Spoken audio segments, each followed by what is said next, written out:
Just want to talk about the Van de Graaff generator for a minute.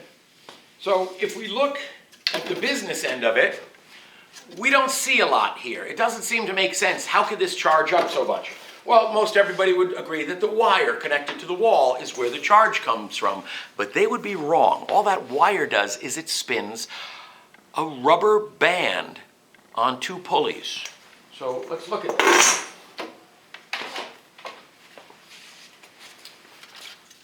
Here is a tube, the rubber band is in it, here's the top of the rubber band, and the pulleys are made of plastic. When you brush your hair, on a dry day, the reason your hair gets so staticky is because the brush is attracting electrons more than your hair is trying to hold on to them. So the brush starts stealing electrons from you. Well, this rubber band goes over these pulleys. As the rubber band goes over the pulleys, it attracts electrons more than the plastic on the pulleys wants to hold them. So the rubber band gets covered with electrons. On top of this is something called the comb. And the comb is so close to the rubber band that the comb allows the electrons to jump from it. But why would the electrons jump from it? That's what I would like to talk about a little bit. Why would the electrons jump from the rubber band onto the sphere when the sphere is already filled with electrons? Well, the thing is, if I have one electron, it can go anywhere it wants on the sphere, but if I have two, they must go to antipodes. They must go to the opposite points of the sphere. And if I have 10 billion, they all have to separate from each other as much as they can on the sphere. The point is that they effectively give a zero charge. Their vector directions all cancel each other out, so the electric field goes to zero inside the sphere. So an electron in the middle of the sphere thinks it's in the promised land, thinks it's in a place where it has freedom to go and there's no other electrons there at all because it feels no electric field. It's only when it gets onto the metal that it finds out the terrible mistake it's made, and it's not in the promised land at all. It's packed with electrons, and the electrical pressure, the density of electrons is so high that it really wants to get away from it. And that being said, and I don't know if you can see that, but those electrons will, depending on how dry it is, they'll make a really nice spark here. All right, come on over here. Try not to electrocute the camera. All right.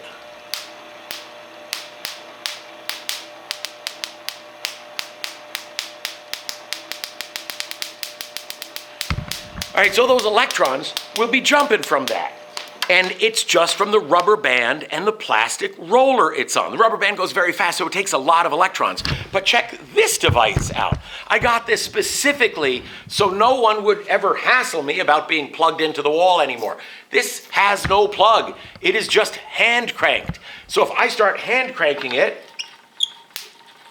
you'll see it gives sparks.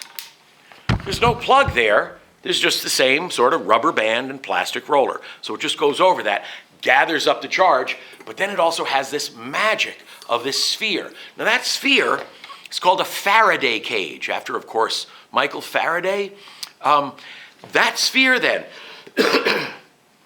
if you sit inside a Faraday cage and you are hugely electrified, the electricity around you pushes itself apart from itself, so it keeps it from getting inside that sphere.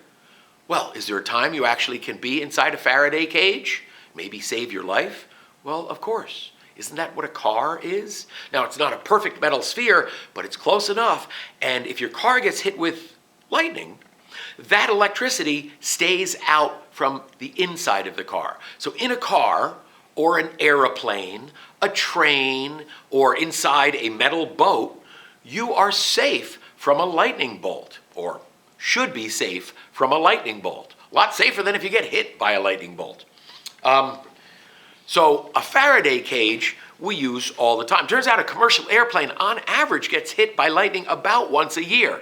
Doesn't do any significant damage to it. Engineers just have to work the plane over a little bit because wherever the lightning came out, there's usually a tiny hole that it certainly doesn't cause airplanes to crash or even have any major trouble during flight. They expect to get hit by lightning bolts, and it's not a problem. It's a Faraday cage that is protecting you. There's a lot of people who think that the reason your car is safe in a lightning storm has something to do with the rubber tires. Now the lightning has just gone through a couple miles of air. Air is usually an insulator. You have to have a charge breakdown, an ionization channel cut through the air so the lightning can go through it. You really think this much of air underneath the car is going to be a problem? Well, it's not. So it's the Faraday cage. It has nothing, and I mean nothing, to do with the rubber tires. A little lightning safety for you, though, while we're talking. Hey, I see a bolt of lightning. I count to 5 and then I hear the thunder. How far away is that lightning?